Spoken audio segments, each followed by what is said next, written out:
Hello mga Bella Labs! Na ako'y pagkaon diri. Yes, pagkaon ni siya. Pagkaon ang sulod ani sa bamboo. Tapos ang tawag ani sa mga Thai kay khao lam.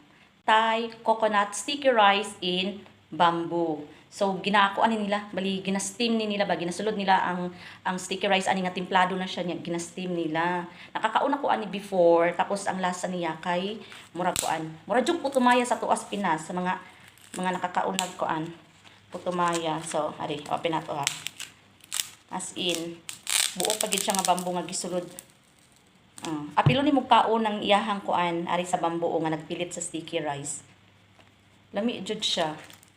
O na siya bunot bunot sa lubi, bali mao ni siya ay nagkoan murag nahimog seal niya ba, naay dahon sa saging, tapos mao na ni siya ang sticky rice. So, nya with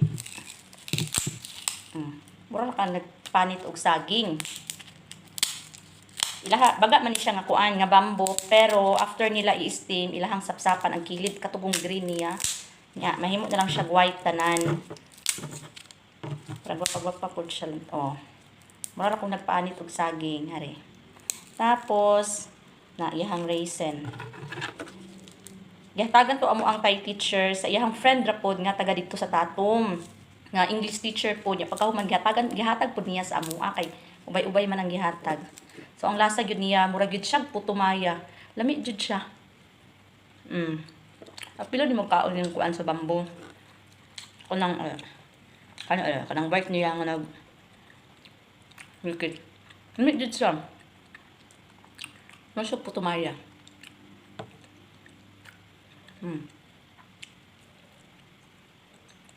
Nga, pag uli na mo diri, naghunong pod tong among gi sakyan. Tong kutay teacher na mong sakyan, naghunong, kaya nagpalit pod sila ani. Kay daghan og baligya sa dalan, gikan tatong pauli diri sa amuang area. Daghan ka baligya sa dalan nya. Upat ka bamboo, ngayon ani, 100 baht, di nahulog og tag 25 baht ang isa niya. Kung i-convert nimo siya sa Philippine peso, ang 25